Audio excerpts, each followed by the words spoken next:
How's it going, friends? My name is Jesse, and welcome back to More Than a Man Project. In today's video, you guys saw the title. I'm going to be talking about how I learned to feel without losing my power.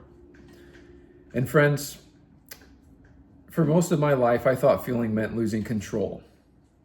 I thought if I let myself feel, my life would fall apart.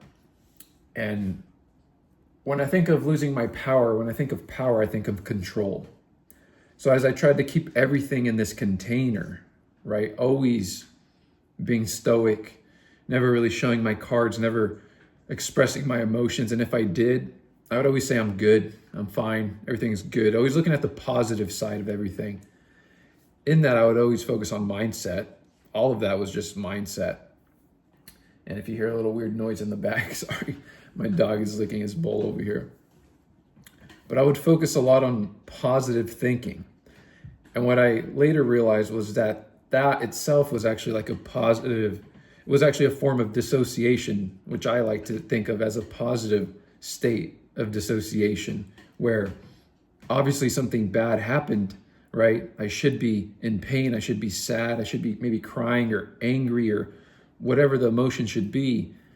But instead, I would always look at the bright side of things. Like I would just instantly like flip the script and like maintain control of it, right? Oh, like, yeah, I cut that person off. They should be angry, or they cut me off and maybe they're busy. Like I would just write it off and always just rationalize it. Or in that same scenario, maybe they cut me off blatantly. By me not being angry, I maintained control. But then that anger would linger in me throughout the day, and it would actually pop up in other ways where maybe as I suppressed that anger, maybe then I would lash out when someone closed the cupboard in the kitchen a little too strong and it annoyed me, right? It pops up in irritation or however it pops up, but it will. I tried my best to maintain that control of situations, and a lot of it I would flip into a positive all the time. That to me was something that connected to like my old belief, right? Which is growing up, I believed emotions made men weak, made men soft. I would view myself as a soft and weak man if I didn't maintain that control and control of my emotions, right? I equated the power with the control, and staying composed was the goal, right? And as soon as I lost composure, again, I felt like I was weak.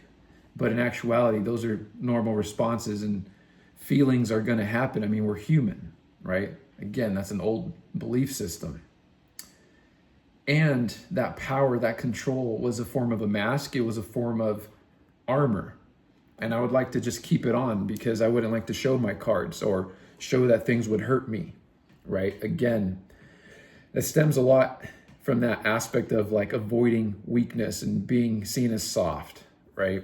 Which for me, like that was my belief system. That was my mindset. And up until maybe very recently, as I started to dismantle that.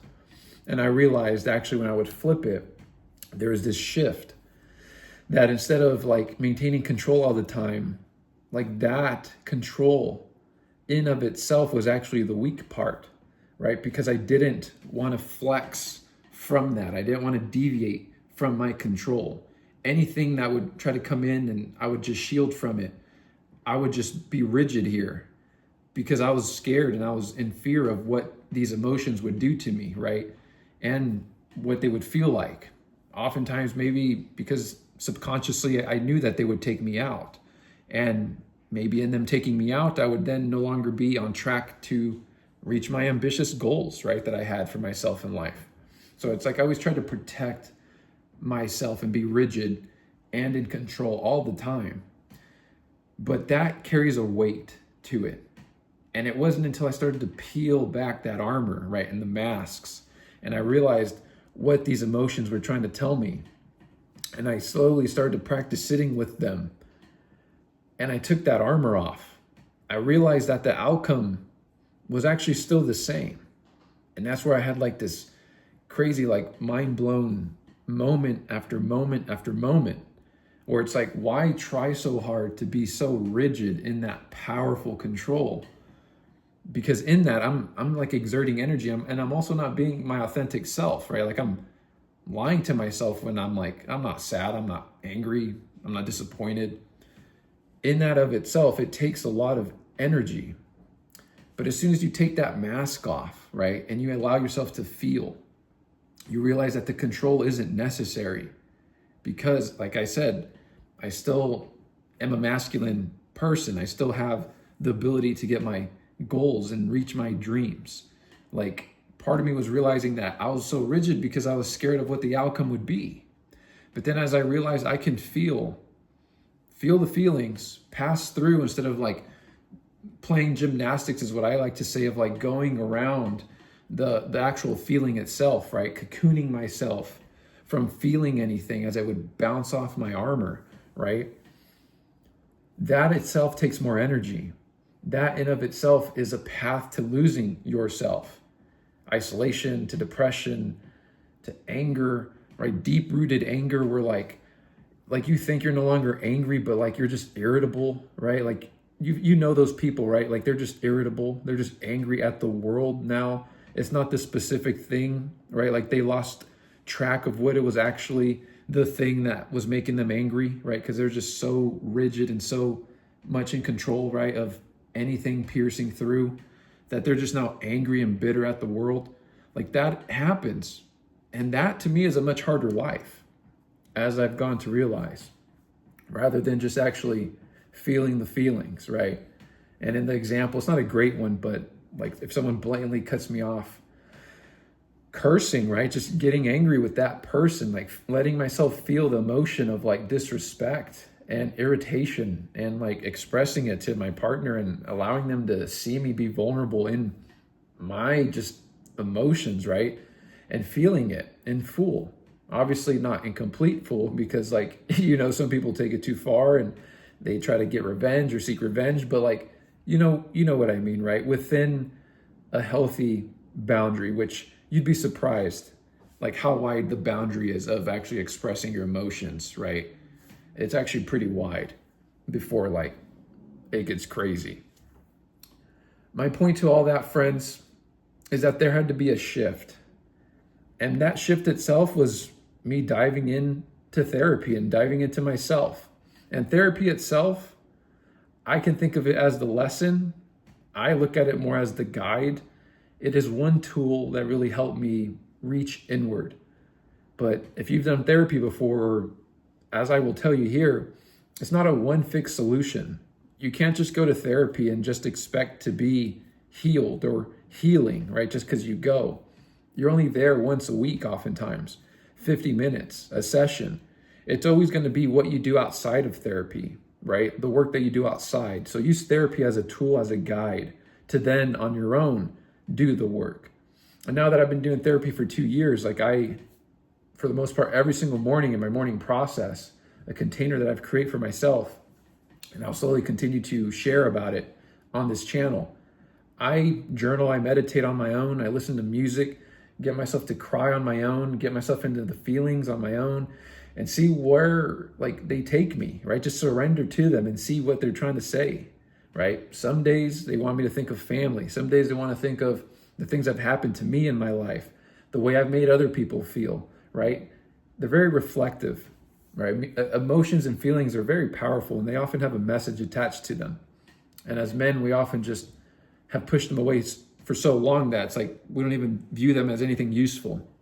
But every single emotion, it tells us a message. And if nothing else, to express it in full, to feel it in full, is very therapeutic.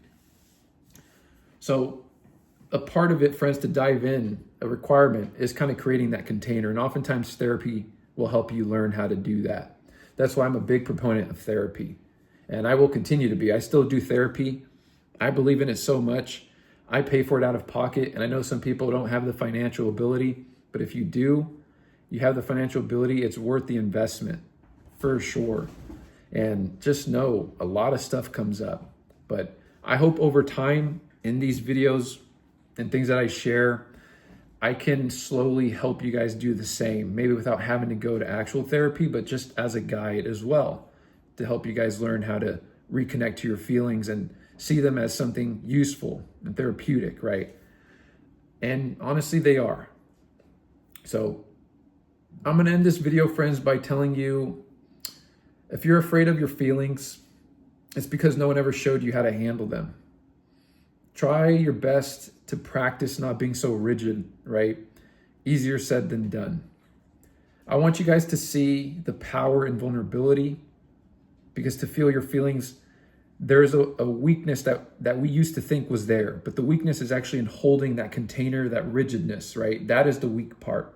There's power in allowing yourself to feel and then not deviating from your plan, right? Like I've said, I used to be so afraid to feel my feelings because I used to think the outcome would change. But then as I started doing it, right, leaning into and feeling the feelings, I realized that I'm actually lighter. I feel lighter, like I'm carrying less emotional baggage. And then my outcome is still the same. I still have reached my goals in life. So I'd rather operate life in this way, where I'm processing my emotions and feelings in real time, rather than suppress and stack on that weight, because it stacks and it gets heavy. And like we said, there's a lot of angry people in the world and they don't even remember why they're angry. It started with something that they continue to suppress. They don't even know what that one thing is anymore because it's buried so deep below. So try your best to, in real time, practice being vulnerable. Friends, for me, this channel means a lot to me, because learning how to do this for me really changed a lot of things in my life.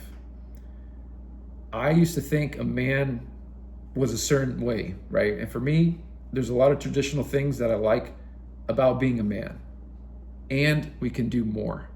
So for me, it doesn't matter what type of man you think you are. I think all of us as men can also then add the ability to work on our emotional stuff, right? Our emotional work as well. All of us can benefit from that. And I'll end with that in today's video, and I'll see you guys on the next one.